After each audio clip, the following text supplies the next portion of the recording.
Good evening, everyone. Welcome to the City of Lebanon's Board of Zoning Appeals meeting for Monday, May 7th, 2018. This will be a public meeting, and anybody will have a chance to speak that wants to. I would ask that anybody who wants to speak, please sign in. You might win the door prize, you never know. But we'll get started, and we'll have roll call, please. Bruce Polly. Here. Chad Kiger. Absent. Ron Edwards. Here. Gordon Perry. Here. Lori Gross. Here. Okay, we have one absent tonight, but we got a quorum. Next item on the agenda will be the approval of minutes from last month, which was April the 10th, 2018. Has everybody looked at them? And if so, I would entertain a motion to. Make a motion to approve the minutes. Second. Would you take roll, please, Kelly? Bruce Polly. Aye. Ron Edwards. Aye. Chad Kiger. Oops. Gordon Perry. Aye. Lori Gross. Aye. Okay. Minutes for last month were approved. Next item will be, let me get my paper sorted here. Okay, next item will be docket number 18-18. It's will be a property located at 155 South Mount Zion Road in Lebanon. Before that. Okay, good. Okay, we'll better do 17 first. I don't know why I had 18 up.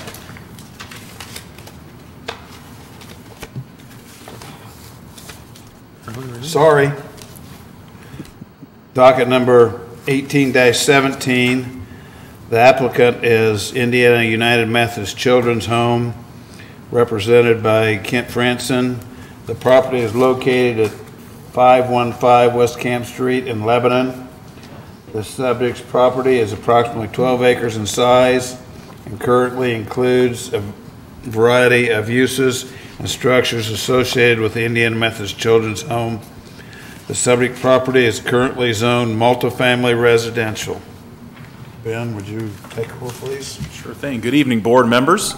The request before you tonight is for conditional use approval to operate group homes and an educational facility in a multifamily zoning district. And I'll clarify a little bit here in a second on the actual uses. Mr. Pauly did address the current use of the facility. It's been there for decades. I don't know exactly when it was established, but it's been decades, and before any of us probably remember. As we were reviewing this with the applicant, they currently have plans to demolish one of the structures on the properties and replace it with two additional structures, residential structures. And as we were reviewing the history of this site, we were not able to find any record of a conditional use that had been approved previously for the site.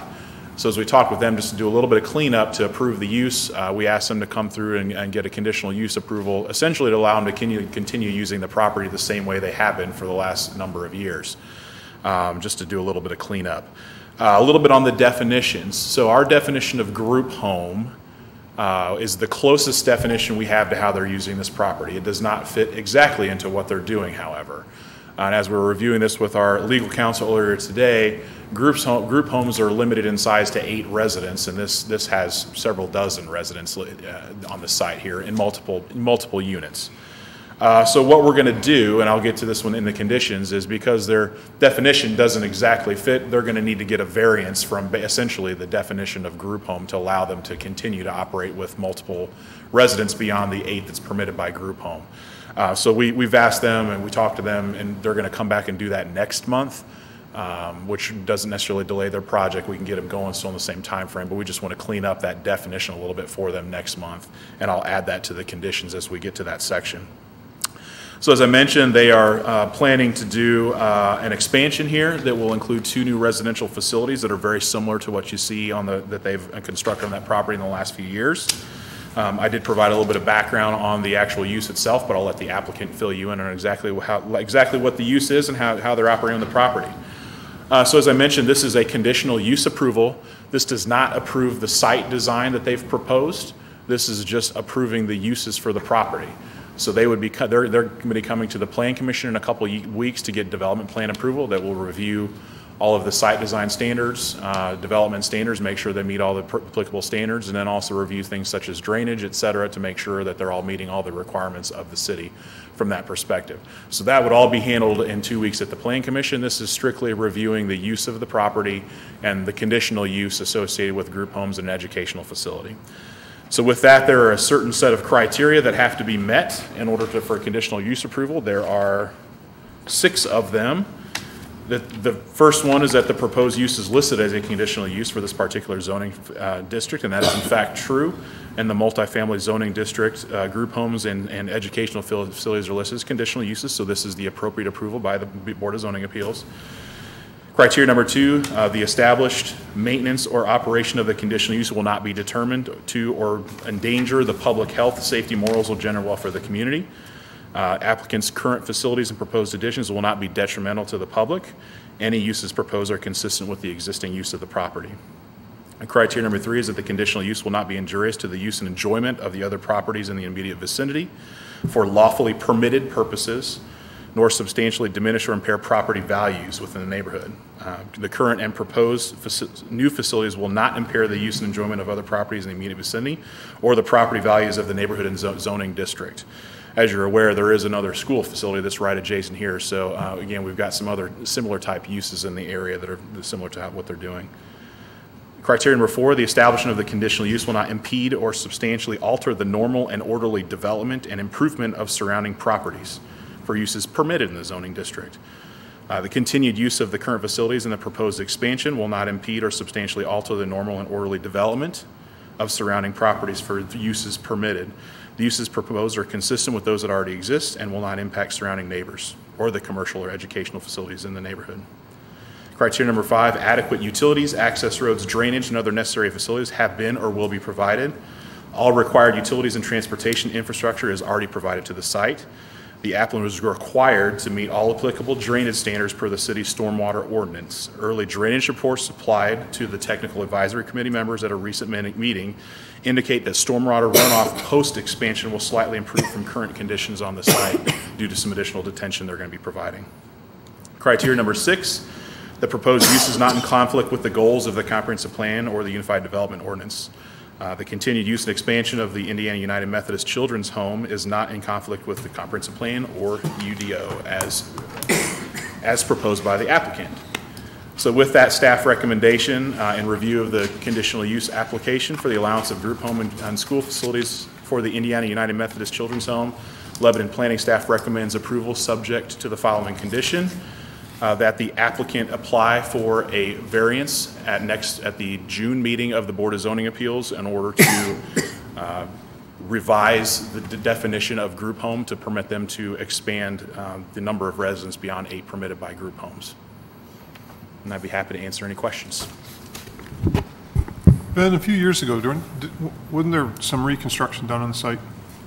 There was, and from what we could find, there was a development plan approved, but we weren't able to find any conditional use approvals. So as of 2007, when our current UDO was put into place, this type of use was listed as a conditional use.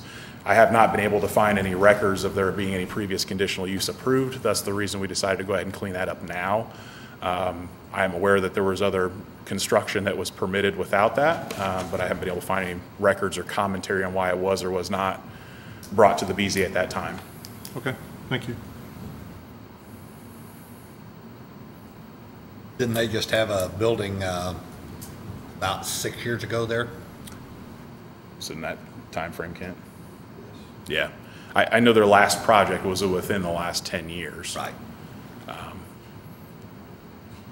So like I said, I don't have any commentary or anything from any of the staff reports from that time that indicates why they didn't request them to get the conditional use approval. I just felt like at this time it was easier to just go ahead and get that cleaned up now. So as they move forward, there's not any questions of whether the use is approved or not. Thank you. Thank you. Mr. Franson, would you care to step up, please? Good evening. My name is Kent Franzen. I'm with Parr Ritchie Franzen Patterson Cruz. I'm happy this evening to be representing the Indiana United Methodist Children's Home. Our law firm has been the attorneys for the Children's Home for many, many years, but I have actually had very little to do with it over the years, and just recently was asked to assist them with this expansion project. So I really don't have much information about why they didn't seek conditional use approval, or whether they were even asked to seek a conditional use approval years ago. As this project, as this use has changed over the years, those of you who've been around Lebanon for a while probably remember years ago, as I do, that it was essentially a institutional facility with dormitory type housing and a school. Their model has changed to where now they have individual building units with families. Essentially, they call them families. These two units that are proposed for this project would have 10 young folks in each building. They live there with adults who cook all their meals in their living unit. It's essentially a family unit. They've had good success with this model. The state is very happy with the model that's been developed in recent years.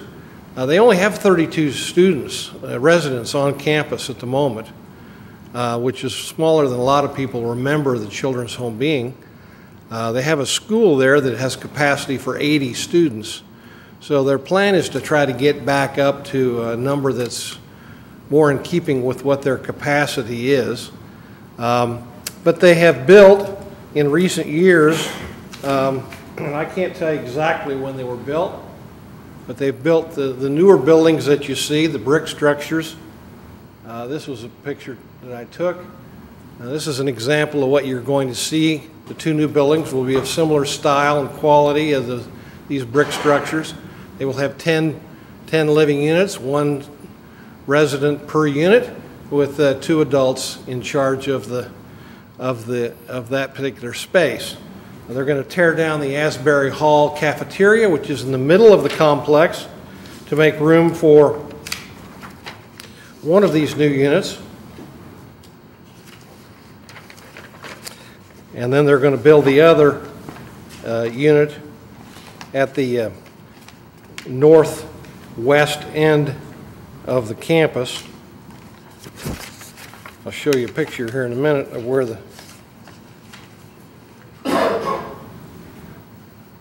this is Garfield Street here, Camp Street over here.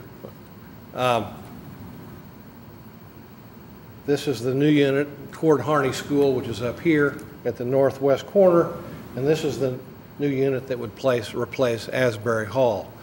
There was a plan, and I think there's still a plan, to put 2 new units down on the south end, closer to the backup of the Walgreens, but they ran into some utility easement issues along there that they're going to have to deal with and either relocate or design around. But that's where the next 2 structures will probably be located.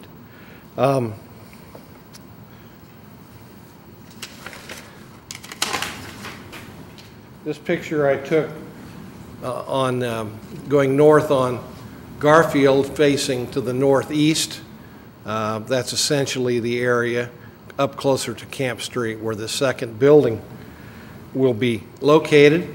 And the plan is to relocate the existing driveway that runs from east to west throughout the campus, and to make room for this new driveway. But the driveway will extend out onto Garfield as the current driveway does. And it's a one-way facility, one-way road running from east to west. As I said, there's 32 residents currently there. They are essentially between the ages of 14 and 19.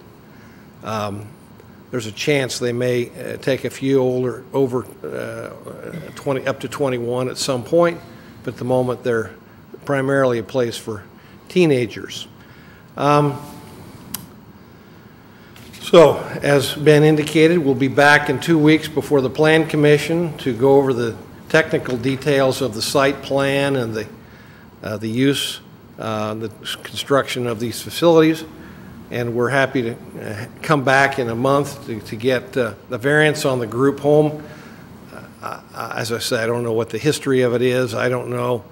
The school predates our zoning ordinance. The school's been there since the 40s. So, but they probably should have gotten some sort of use approval back when they redid these buildings in the last decade, but they didn't, and I don't know why not. The city apparently didn't ask them to, because if they had they would have had to have done it. But you could call it a group home, a large group home, or you could call it a school, a residential school, or something else. But nothing in our zoning ordinance fits the definition precisely, and so they've got to fit a round peg into a square hole. But the use is not going to change. The model has changed a bit over the years. I'm happy to answer any questions you might have. Thank you. I have one question. I guess the buildings that are along Essex Drive, the backs of them seem to go towards Essex. Yes? Which I guess would make the campus, the interior of it, the front of the campus. Is this building that's going to sit on at Camp Street or at Garfield Street, there at corner of Camp and Garfield, is it going to face in? Face in. It will face in toward the center of the campus. Yes. Okay. And the new building that will be at where Asbury Hall will face essentially to the north, in toward the center of the campus. Okay. That's my understanding. Anybody else have any questions? Just more of a comment. You mentioned that currently they have 32 residents there, and they have capacity for 80. They have a school with capacity for 80. Okay. They don't have residential capacity for 80. They are full today. Okay. They have all of their living units are occupied. Okay. So the other students, they have the ability to assist educating an additional 50 people beyond what they house. Yes. And they're just transported in by private families, or? No, well, I don't know that. I don't know that they're educating kids above those who live there. Okay. When I say their capacity of 80 in the school, I don't think necessarily means they have 80. Okay. I think they have 32. Now, is it possible there's a few that get bussed in or brought in? Yeah. I should know, but I don't know. I'm not that familiar with it. It was just a community question. That was all. There'll be someone here 2 weeks from tonight, and will be here next month that can answer the operational questions that I'm really not that familiar with. Thank you. Thank you. Other questions? Thank you, Kent. This is a public meeting. I'll open it to the public. If anybody cares to step forward and address the board.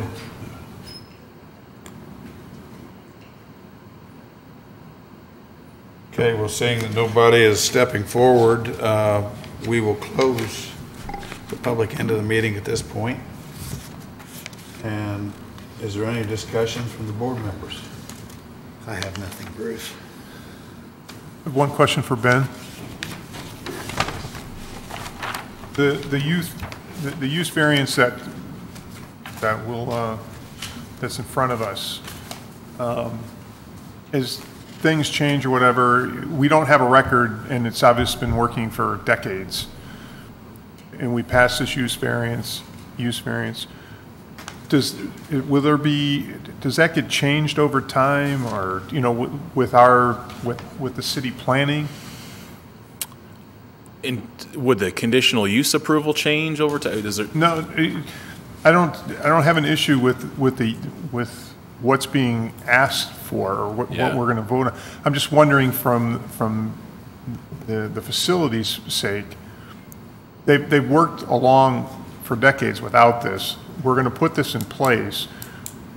If our development standards or whatever change over time, will they have to come back and do this again, is what I'm asking. Not from a use perspective, they would not. And from a development standard perspective, because it's an infill site, we can use infill standards. But from a use perspective, they should not have to come back. Okay. Thanks. Thank you. Any other discussion? Okay, I would entertain a motion for docket 18-17. Make a motion to approve the motion with the condition, the one condition that Ben put forward for the youth variance next month. I would second the motion. Okay, we have a first and second. Kelly, would you take roll? Bruce Polly, Aye. Ron Edwards, Aye. Gordon Perry, Aye. Lori Gross. Aye. Motion carries. We'll see you in a month, I guess. Can't wait. Thank you.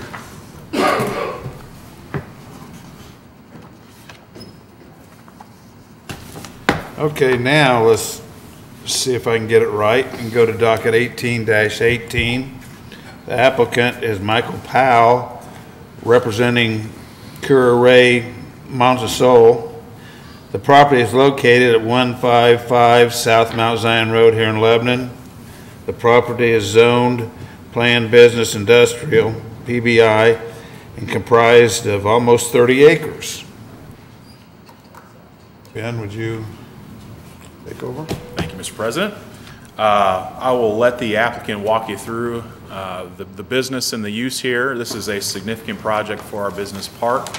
Montesol is a manufacturer of water-soluble films that make things like Tide Pods and things like that that are very, very popular right now, and they're in expansion mode here. This represents the first phase of a multi-phase project, at least 2, if not possibly 3 phases.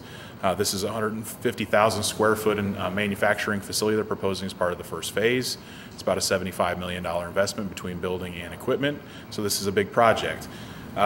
Before you tonight is the first phase. They have filed for the BZA for a number of variances associated with the site, and then they'll also be at the Plan Commission in a couple weeks for development plan approval, and they will be starting to move dirt very soon thereafter. They're actually asking whether we can get them moving dirt as soon as possible, so they are ready to go, get this under construction so they can be operational according to their company's wishes.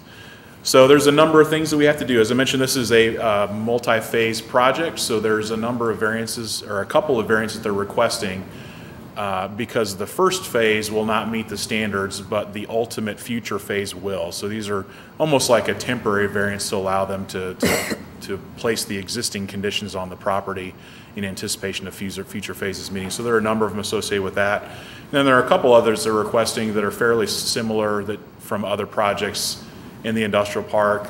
They like to fence the property for security, and we have some limitations on fencing in a non-residential district, so there's some variance associated with that. I'll walk through each one of these specifically here in just a moment. But they're essentially looking to develop this project, this site, similar to what we see on other sites in the business park, and allow them to move forward and start making water-soluble film. So I will walk through each one of these variances. The first one is a variance for fence material. This comes from UDO section 714A1E.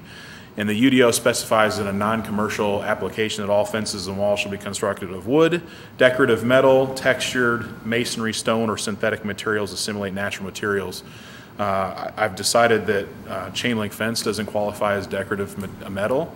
And they're asking to put up an 8-foot tall black vinyl coated chain link fence that encloses the truck access area of the property. So if you see on the site plan, if they'll pull that up for me, the fence, this to the east of the building is essentially customer and employee parking area, and then the truck access area starts on this north end of the property and then would wrap around the west and south sides of the building. So it's kind of hard to see here, but the fence basically starts right here, comes to the north, comes over here to the west. This is the truck access gate that would be a security gate, and then comes around this western side of the property and then wraps around the southern half of this building also. So that would be a black vinyl coated 8-foot chain link fence, definitely a high quality fence, but just something that isn't strictly permitted by our ordinance. Again, that's something that's very similar to what you see in a number of other uses in the business park. So they're asking for something that you'd see elsewhere. In fact, probably something that's nicer. There is not chain link on the fence. This is strictly just an 8-foot tall, or not chain link. It's not barbed wire that you see on some of the other uses out there, but it is a chain link fence. The second one is for fence height. And it's not necessarily that it's 8 feet. We permit up to 8 feet industrial, but between the building and the street, our ordinance suggests that it should only be 48 inches in height, which would not necessarily provide them any security if it was only 48 inches in height. So what they've done is they've designed the site such that the fence is behind the buildings, or behind the setback line, but because it is between the building and the street, it is technically supposed to meet that height requirement. So what they've done is they've shifted everything to the south so that the fence is outside the setback line, so it's off the street, but it does still need a variance from that height requirement for something between the building and the street. So they have been able to alleviate any concerns that we would have with it being out towards the street, affecting any sort of view corridors, et cetera. So they've pulled it back, but they do need that variance for the fence height. The third one is drive width. Our UDO suggested any two-way drive should be limited to 30 feet in width, which doesn't really accommodate big trucks very well. So this drive you see here to the northwest corner of their property is actually, let me get the number right, it's 40 feet in width with two approximately 20-foot travel lanes, one in and one out, that would better accommodate those trucks coming in and out of the site. If you reduce that down to 15 feet, I guarantee you something other than the asphalt's going to get torn up when those trucks try to get in and out of there. So this is a little safer and efficient ingress and egress for those trucks to have this little bit wider entrance there at that northwest corner. The fourth one is the non-residential street buffer requirement. And they've chosen actually to meet most of the requirements of this, but they've varied a little bit from what it actually, the letter of the law says in the UDO as it comes to non-residential street buffer.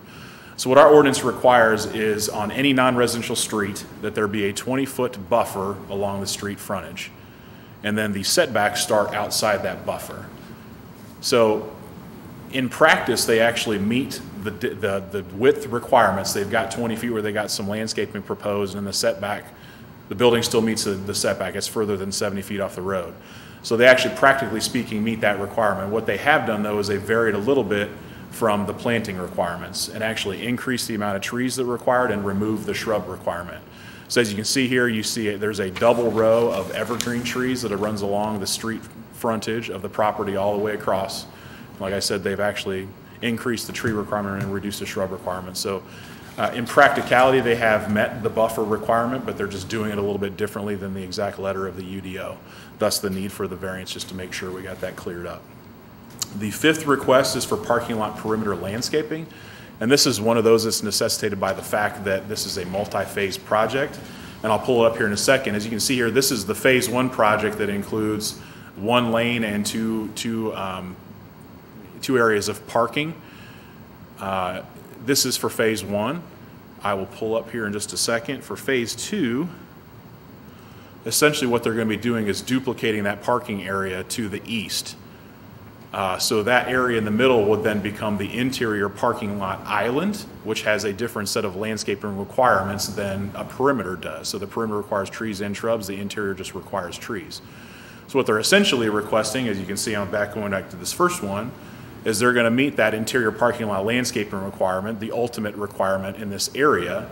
But as of the first phase, this is technically the perimeter of the parking lot, but as in a future phase, it become the interior. So what they're basically asking for is for them to be able to meet the interior requirement along the perimeter, knowing that in the future this is going to be expanded. So we asked them to go ahead and get the variance request to allow essentially the phase one condition to occur that does not meet the perimeter landscape requirements, anticipating that as they expand then in the future that it would meet the requirements. Going back, you'll see here that they have shown along that northern and eastern border that a landscape package that meets both the tree and shrub requirements. So they do intend to meet this requirement in the future. It's just that phase one condition is a little bit different and doesn't allow them to do that. The final one is for parking area curbing, and this is a request that we've seen fairly consistently in the industrial park, and I'll go back to the current phase 1 condition. In most of our business park, if not all of the uses, for the truck access area, other than at the entrance, the curbing has been eliminated. The main reason for that is because truckers hit curbs all the time, so they won't last. And so it just makes it a little bit easier as far as ingress and egress if there's not curb there. Essentially what they're planning to do from a drainage perspective is all those areas would sheet drain into swales, and then it would eventually get over to this detention pond to the east. But that makes it a little bit easier for trucks to get in and out and not having to worry about them damaging and then having to replace the curb all the time. And as I said, this is a fairly consistent request we've seen in most of our industrial park area. The other reason that there is a request for this is as you're looking at this existing, or I guess the phase 1 condition, this landscape island in the full build out would actually become a rain garden. And in order to be an effective rain garden, you don't want curbs there. You want water to be able to flow directly from the parking area into that rain garden. It gets filtered by the rain garden, then goes into a detention pipe and out to the detention area. So what they're actually going to do is along that eastern edge of the phase 1 condition, that would actually be ribbon curbing rather than our typically required vertical chairback curb, and that's basically just a strip of concrete that's flat with the surface of the parking area. So it defines the edge, but it doesn't meet our requirement to have chairback curb. So they're going to do that and then have wheel stops for the parking spaces. There was some concern on my part that one of our lovely drivers would end up backing over the edge of the parking space if there's not something to physically stop them. So they have agreed to put in those bumper stops.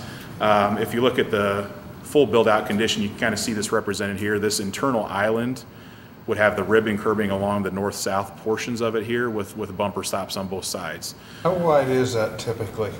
The island? The ribbon curbing? It's about a foot wide, 12 inches. So on that north-south condition, you'll see the ribbon curbing and then curb stops on both sides for the parking area. They do intend to put the chairback curb style on the perimeter of the full build-out condition, but they are requesting to vary for those islands. So from the perspective of the curbing, they're requesting to eliminate curbing in the truck access areas and then essentially deviate from the curbing requirement to allow for the rain gardens on the islands with ribbon curbing and wheel stops. So those are the 6 variance requests. I'll go through the recommendations. I think we've decided that I don't have to read all the findings of fact. I'll just note that there are findings of fact for 6 variances in the staff report, and those are in there for the record and would be, if approved, they would be in the findings in order a little bit more specifically. In terms of the fence material request, I'm going to get to the right page here. Staff is recommending approval of the variance to permit relief from the fence material requirement of the UDO to allow the installation of a black vinyl coated chain link fence. Variance number 2, fence height. Planning staff recommends approval of the development standards variance request to permit relief from the maximum fence height requirement to permit the installation of an 8-foot tall fence in the front yard. Variance number 3, drive width. Staff recommends approval of the development standards variance request to permit relief from the drive width requirement to allow the installation of a 40-foot drive. Variance request number 4, the non-residential street buffer. Planning staff recommends approval of the development standards variance request to permit relief from the non-residential street buffer requirements of the UDO. Variance request number 5, parking lot perimeter landscaping. City of Lebanon planning staff recommends approval of the development standards variance request to permit relief from the parking lot perimeter landscaping requirements of the UDO. And then finally, variance request number 6, and I do have a condition placed on this, but they've actually provided a new plan that meets this condition, and it was basically what I told you. Planning staff recommends approval of the development standards variance request to permit relief from the parking area curbing requirements of the UDO subject to the following condition: that the applicant install concrete ribbon curb around the perimeter of all interior parking lot islands and wheel stops in all parking spaces adjacent to the interior islands. And as I suggested, they've actually already provided an updated plan that meets that requirement, but I did just want to make sure that that was read into the record. And with that, I would be happy to answer any questions that the board has. What, I guess a God forbid type thing, but you know, we're planning for phase 2 at this point too. Any idea when phase 2 might, well, I'll let them answer that, but I guess I'm going back, if something happens and there is no phase 2, do they have to revert back and remove or do anything to that we're planning ahead for right now? I mean, I guess what you would need to consider at that point is placing a time requirement as to when the future phase would have to be implemented, or just be comfortable with the variance request that you're approving, that would be the condition at build out if there wasn't a future phase 2. But I would suggest if you're going to do that, you would want a time requirement to say within the next 8 years, if the expansion occurs, they will meet their plan. And if after 8 years they're not doing the phase 2 expansion, then they would have to implement whatever condition it is you want to see. In terms of what they're proposing, though, it does, other than the fact it's not the chairback curb, that interior island will have some curbing on it, which defines the edge with the wheel stops. I was comfortable with that condition and negotiating with the applicant. So again, if the board is comfortable with the application that they're suggesting on the interior islands, then you could just do a variance to permit that. But if you prefer or would like to see the chairback curb, then we could place some sort of time commitment on it if that's what you choose to do. But I am comfortable with what they've proposed. Okay. Any other questions? Ben, so we put the ribbon curbing down, put wheel stops in. So we have the sheet draining, the waters the island. What's the I guess I still see you're going to stop water flow with wheel stops. Yeah, I guess temporarily it might slow it down a little bit, but the way the parking lot's going to be graded, it's all going to be, it's going to be graded such that it's going to end up flowing into that island. So it basically, from the building down to the detention pond, it's all going to be graded such that everything's going to be flowing towards that detention pond. So I think from a temporary condition, there might be a slight slowdown of the water, but I don't know that it's actually going to.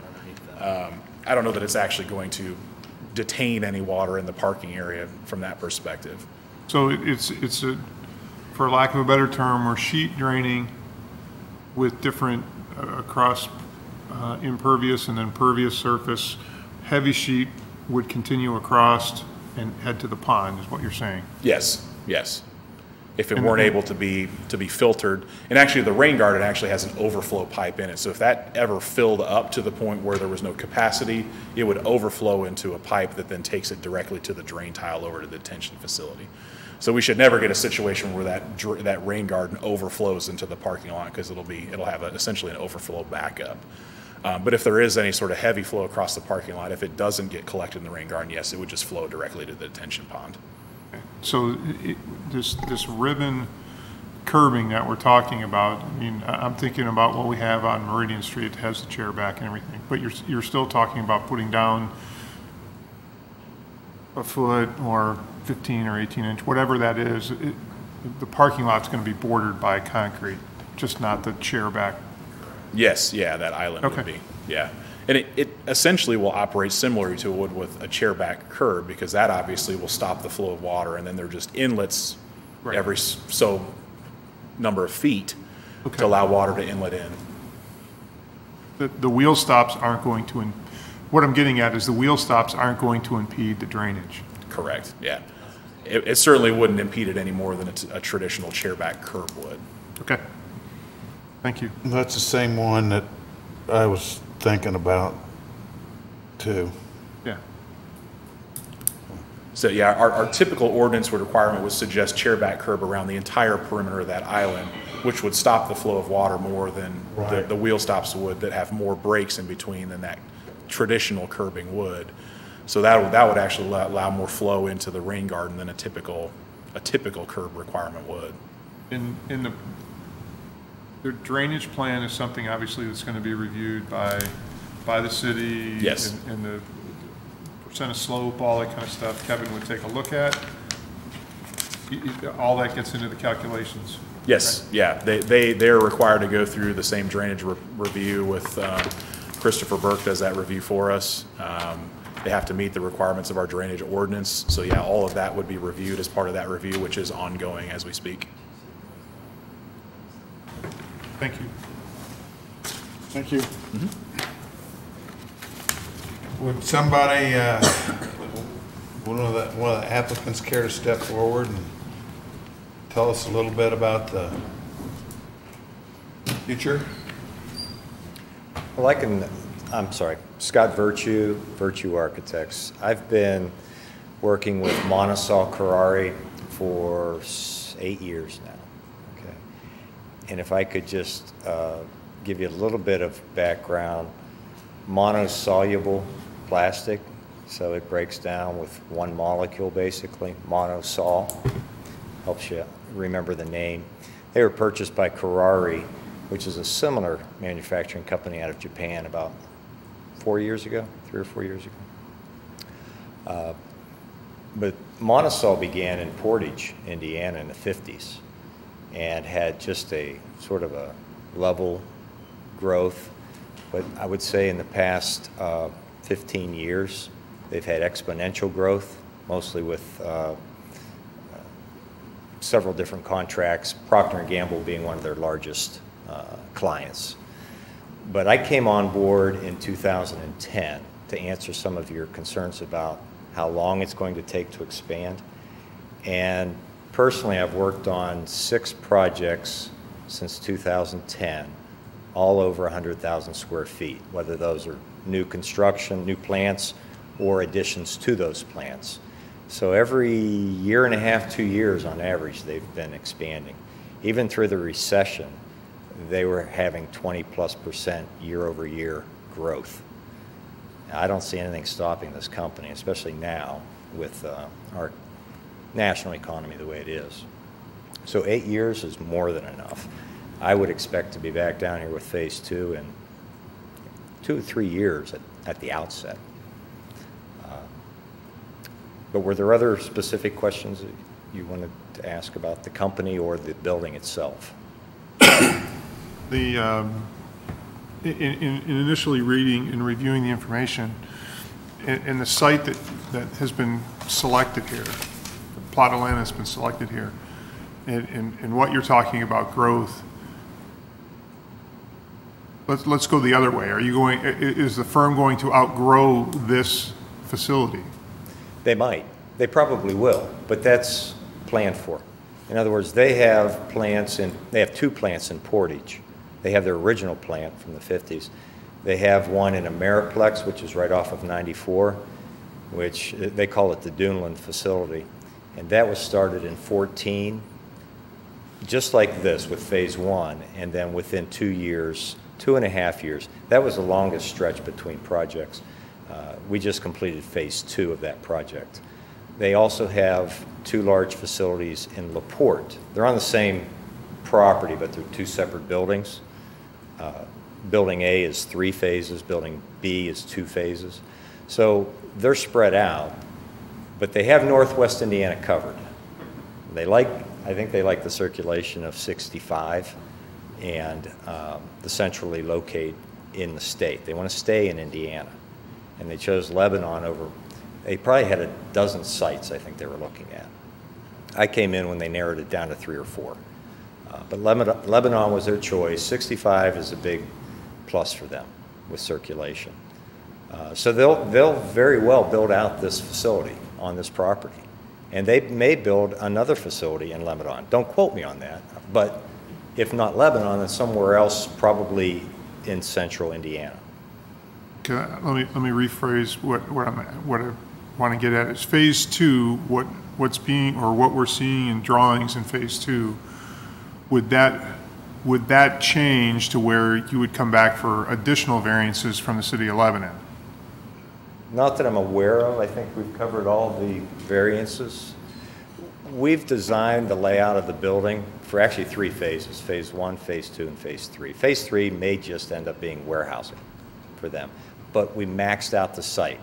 Whether that phase 3 ever gets built, I don't know. but we've maxed it out to a point where we can see and address all of these variance items now. We don't want to come back, unfortunately. to see Well, how it goes. I personally have, it's challenging for me. We obviously, the city wants the business to be here. We you know, Sure. we don't want it going down the road to Whitestown or wherever. My concern is that, okay, this looks good in 2018. Okay, phase 2 looks good in 2020, but you know, if we came back and squeezed the setbacks, or we squeezed X, Y, or Z of the variances so that we could make phase 3 fit, I don't want to get into a domino effect here, Ben. Right. And I hope I answered that No, well you enough did. to where we think we've maxed out our building perimeter to fit comfortably on the site now. We don't expect to grow any further than what we're showing Right. on the drawings now. Just to maybe just address that a little bit more, I did ask them to provide the build-out scenario, which is what you see. If for some reason their future phase changes significantly, they would be required to come to back to this board. But in terms of what they're proposing, based on what they foresee in the market, which market can change, who knows what the timing actually is, what they can see in the market and what they need here in terms of building size, they've been able to propose these 3 phases. Phase 2 is reasonably well defined. Phase 3 is not as well defined because they're starting to try to project out beyond 5 years, which is always challenging in any market. But in terms of what they've been able to provide, it does meet all of our development standards other than the 6 you see here. But if so, like I said, if something were to significantly change, 2 things. 1, it may need to come back here for a variance, and 2, it would have to go back to the Plan Commission for a revised development plan. But as far as foreseeing that being necessary, right now I don't foresee that being necessary unless there's some sort of significant change. Okay, thank you, Ben. Thank you. You're welcome. I have a question. On the buildings that you've, like the Mariplex, you Yes. started in 14, is it running strong now, or is it full, or? It is, well, phase 1 has 2 lines. And both of those, Patrick, you may want to address this in terms of production. This is Patrick Daly from Monticello, and he's one of the engineers at the plant in Ameriplex. The first phase with 2 lines is running at full capacity. We're building out the second phase now, which contains 4 lines. The first line in that phase is running full capacity, and the rest of the lines will be installed by the end of the year. Have you closed any buildings within the last 10 years? No. No? Thank you.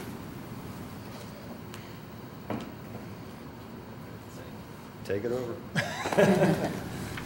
Good evening. My name is Chris Badger with Badger Engineering, and we're doing the site. And I used to be a longtime resident, but I moved all the way down to Zionsville, so just good to see you all again. I do have one thing that I think will help you see. If we could turn this on real quick. This is a section. So if you look here, here's the building. And then we go through and we have a 4-foot stone buffer around the industrial building. And then there's what's called monolithic curb and walk, which is, so we would have a 6-inch curb there. And then you'll see this is a parking stall, a drive aisle, a parking stall, and then our wetland. And our ribbon curb would be right here. And the ribbon curb helps to protect the asphalt, so it's a solid barrier. And then after that, unfortunately I didn't show it, but we do have a detail that everywhere around the entire facility that doesn't have a curb has a 2-foot gravel strip. And you were talking about the water flowing. We know that it would cause erosion if it came right off the asphalt and hit the grass. So what we've done is we've put a 2-foot gravel strip, and what that does is allow the water to break up, lose some velocity, and then go through the grass. We have multiple ditches that surround all of the outside roads, so the perimeter roads are all ditched, and they all go to a very large pond,